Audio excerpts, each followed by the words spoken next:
Okay, class, we're officially in the last section of Chapter 4, and we're going to deal with a few sections that have to do with story problems. So in Section 4.8, we're going to talk about rate-time-distance problems.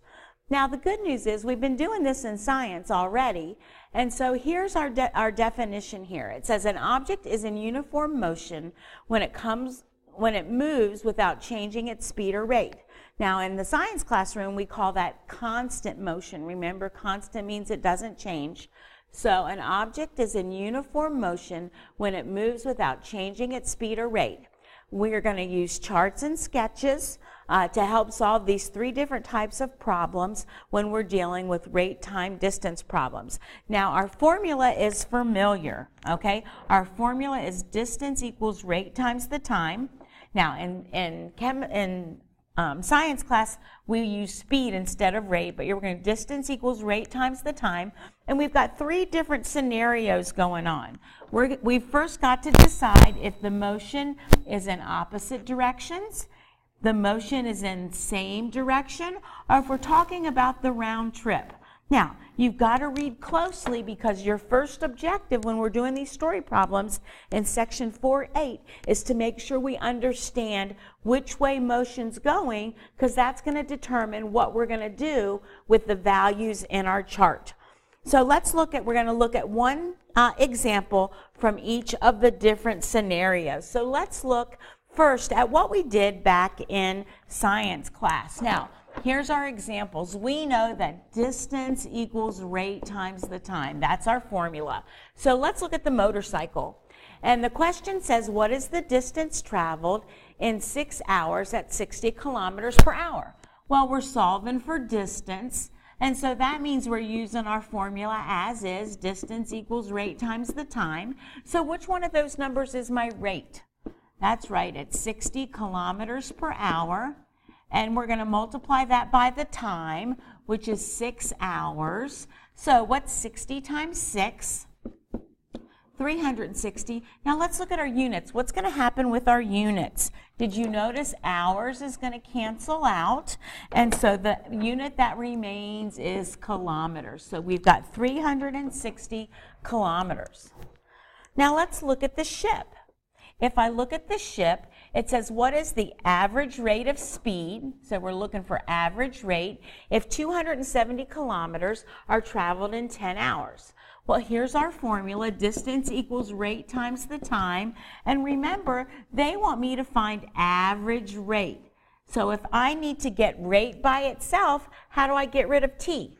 That's right. I'm going to divide both sides by t.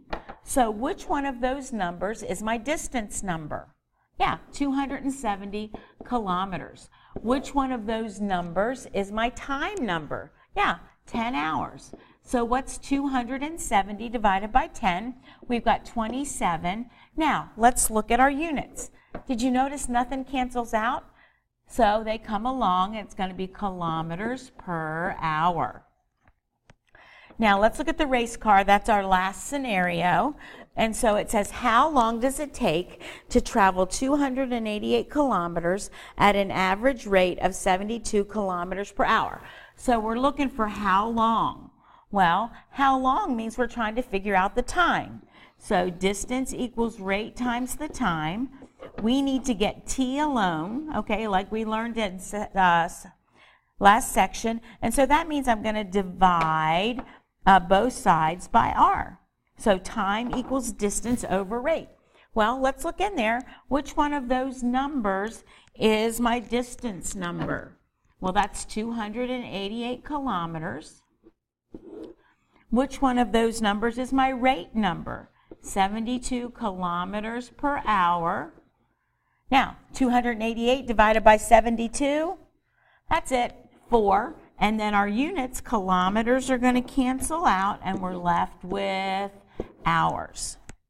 Now, that's how we took care of things in science, okay? And Mrs. Kelly and I give you the magic triangle, and it's pretty neat and easy.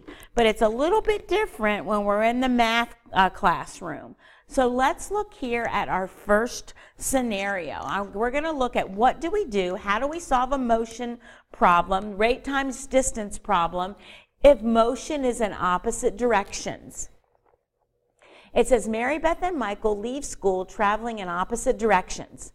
Mary Beth is walking and Michael is biking, averaging 6 kilometers per hour more than Mary Beth.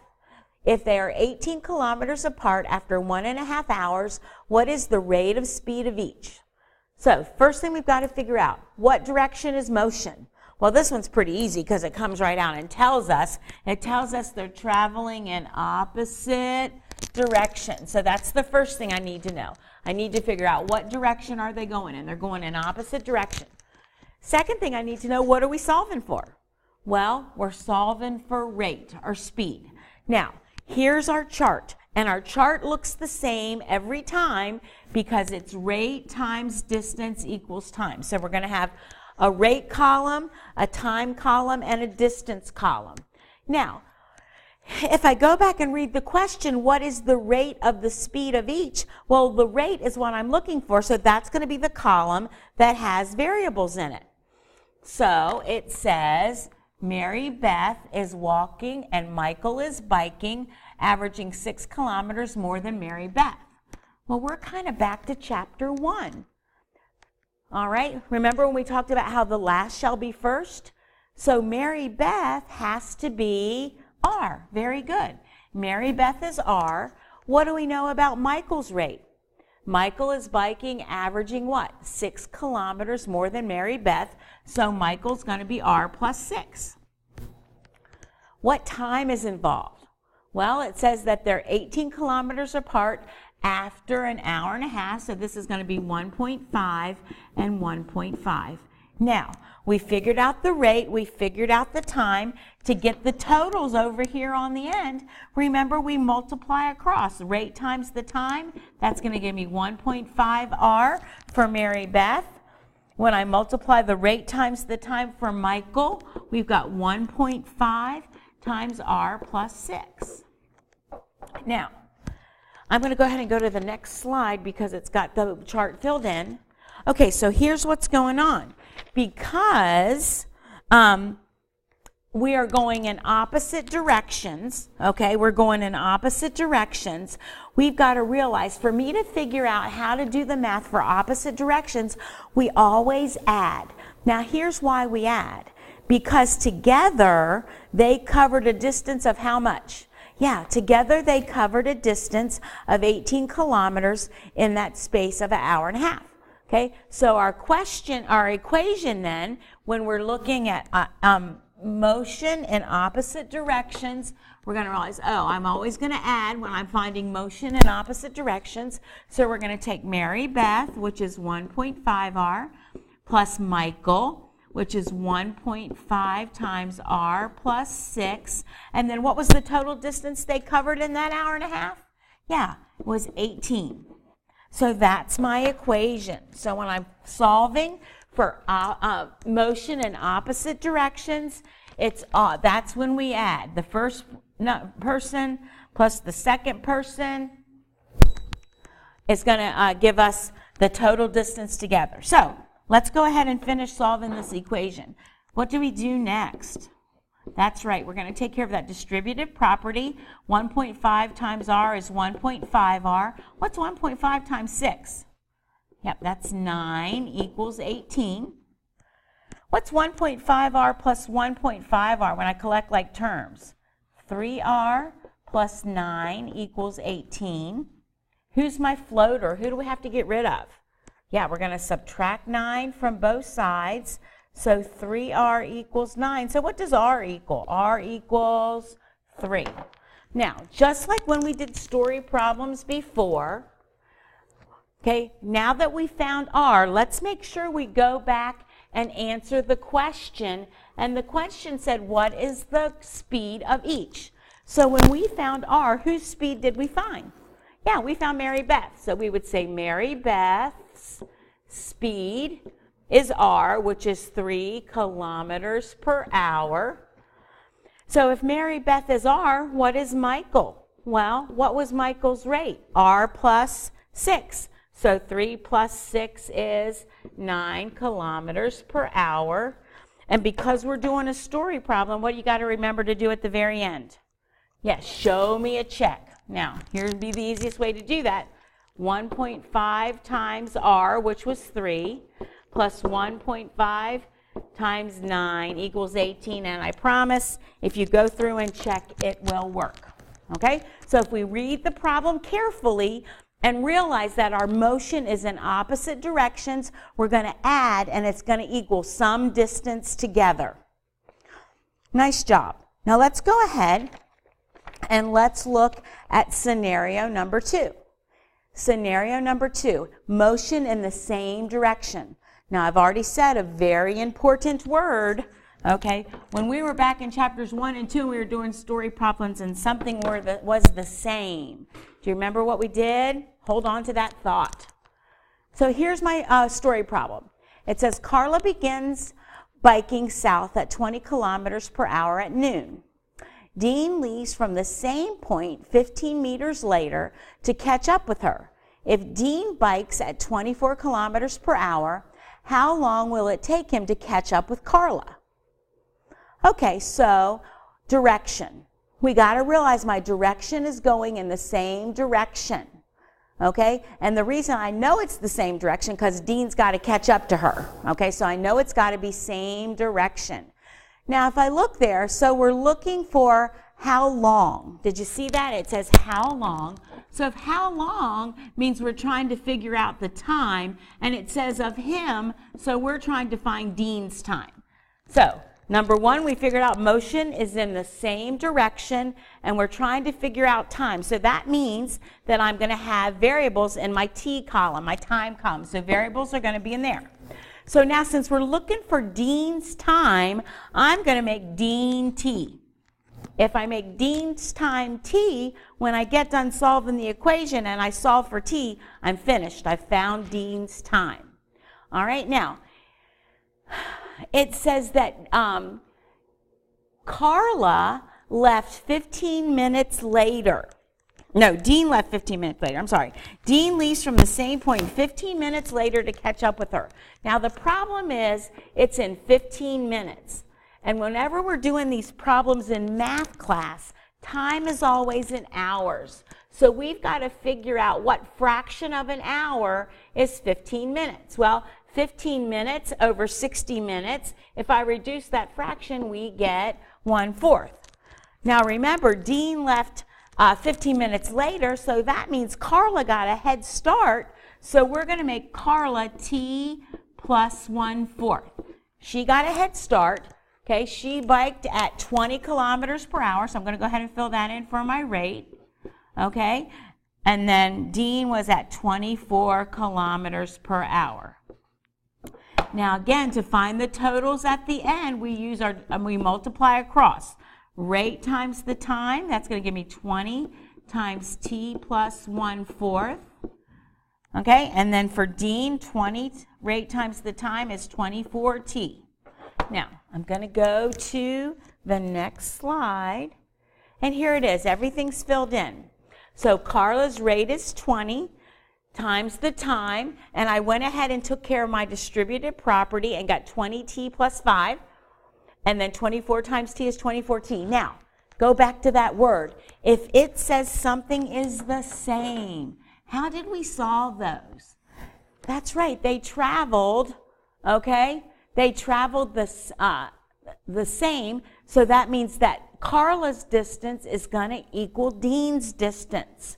So we're going to say Carla, which is 20T plus 5, equals Dean, which is 24T. Okay, so whenever it says same, we're going to have row 1 equals row 2. All right?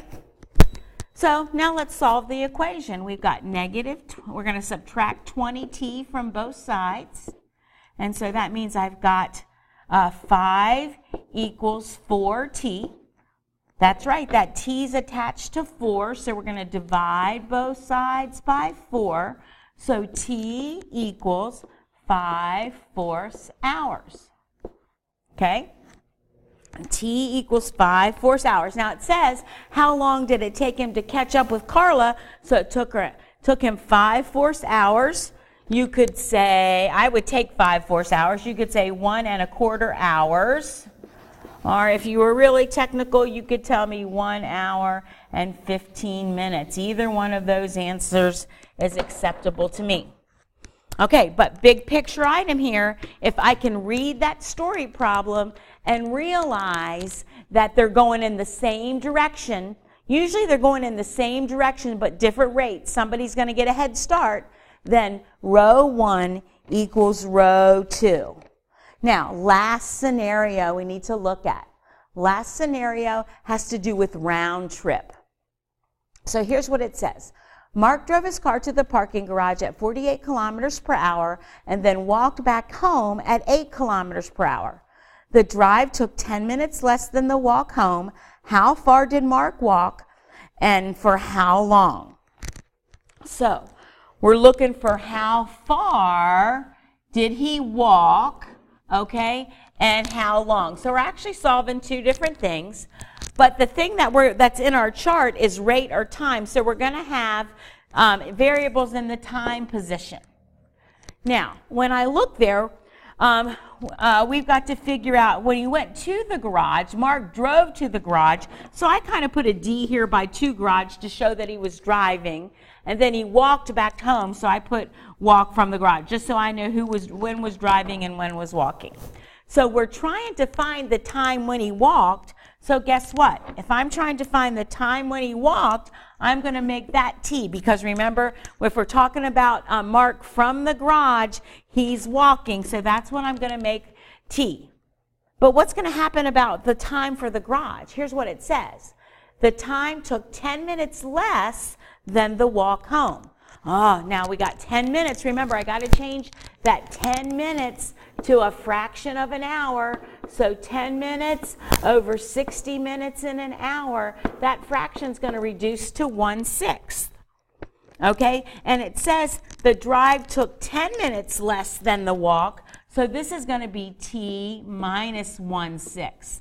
The drive, he drove to the garage, so driving to the garage took 10 minutes less, and so that's why I said T minus 6. Now, we can copy the rates right out of the problem. The rate to the garage was 48 kilometers per hour, and his walking rate was 8 kilometers per hour.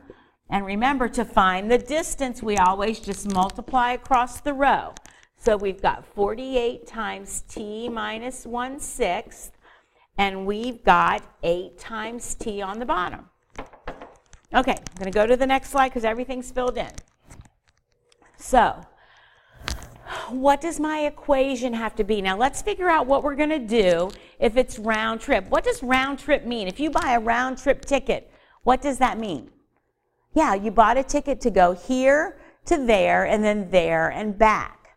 Okay, so if you notice, if it's round trip, we travel the same distance. There's that word distance again, or same again. So since it's the same, this one also is going to be row 1 equals row 2. So let's see what our equation will look like. Okay, to the garage, when he drove, is 48T minus 8 equals the same distance that he walked from, which is 8T. So row 1 equals row 2, and now we just need to solve. All right, so I'm going to subtract 48T from both sides, and I've got negative 8 equals negative 40T. Okay, who's attached to T?